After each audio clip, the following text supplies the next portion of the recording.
Bonjour, dans cette vidéo, tu vas apprendre à rechercher le PGCD de deux nombres en comparant tous les diviseurs de chacun de ces deux nombres.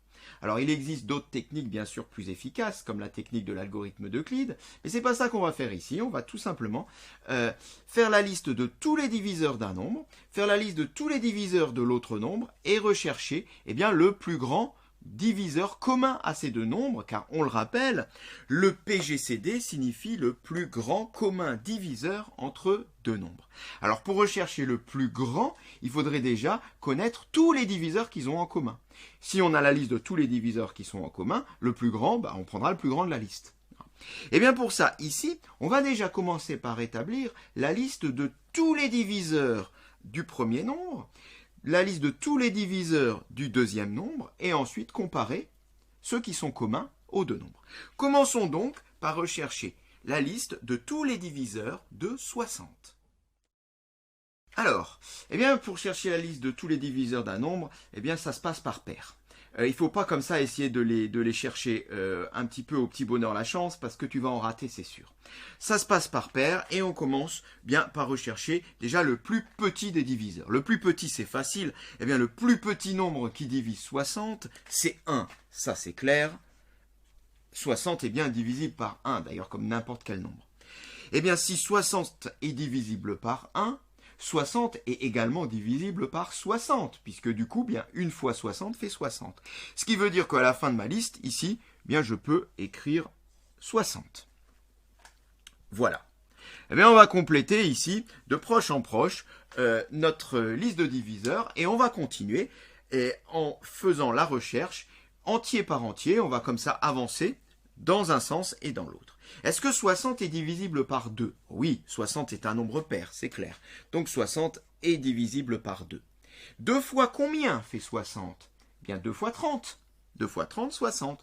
Ce qui veut dire qu'ici, je peux mettre 30. Et on continue. Est-ce que 60 est divisible par 3?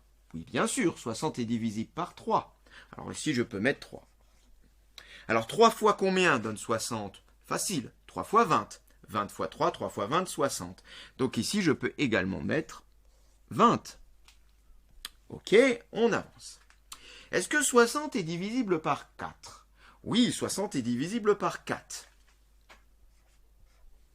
4 fois combien? 4 fois 15 nous donne 60. Donc là, je peux mettre 15. Et on continue. Est-ce que 60 est divisible par 5? Oui, clairement, 60 est divisible par 5. Si ça ne te semble pas évident, je peux t'aider de la calculatrice, mais 60 se finit par 0, évidemment, est un multiple de 5. 60 divisé par 5, ça fait 12. 12 fois 5, 60, et donc, on a notre diviseur par le haut. On y est presque. Est-ce que 60 est divisible par 6? Oui, puisque c'est 60, ici 6. Donc là, je peux mettre 6. 6 fois combien donne 60? Ça, c'est facile. 6 fois 10. Bon. On voit par rapport à la place qui était prévue qu'il semblerait que la boucle soit bouclée, mais on va quand même le vérifier. Est-ce que 60 est divisible par 7? Alors non, 60 n'est pas divisible par 7, puisque j'ai 63 qui est divisible par 7.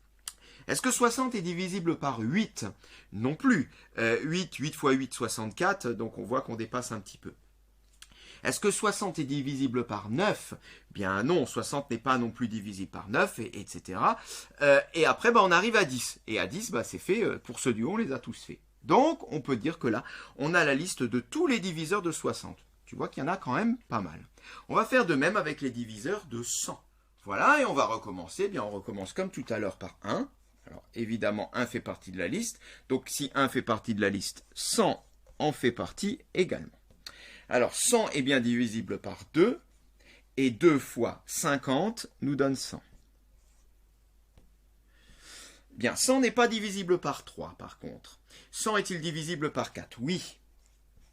4 fois 25. 100 est bien sûr divisible par 5. 5 fois 20 donne 100. 100 n'est pas divisible par 6, ni par 7, ni par 8, je passe un petit peu, ni par 9, mais 100 est bien divisible par 10. Et 10 fois 10 donne 100, et bien là on voit que la boucle est bouclée, on a fait le tour. 10 fois 10, j'arrive des deux côtés sur 10. On a la liste ici de tous les diviseurs de 100. Je cherche le PGCD. Donc pour l'instant, j'ai la liste de tous les diviseurs.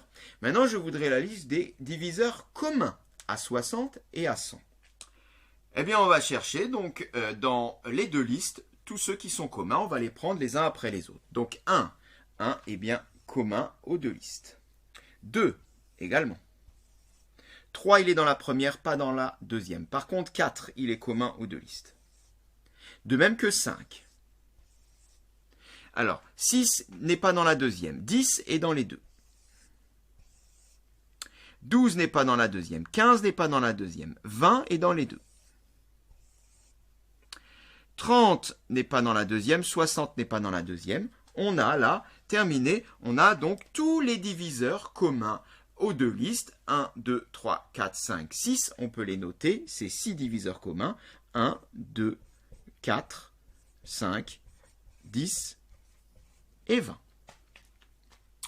On a donc ici tous les communs diviseurs. Eh bien, nous, ce qu'on cherche, c'est le plus grand de ces diviseurs communs.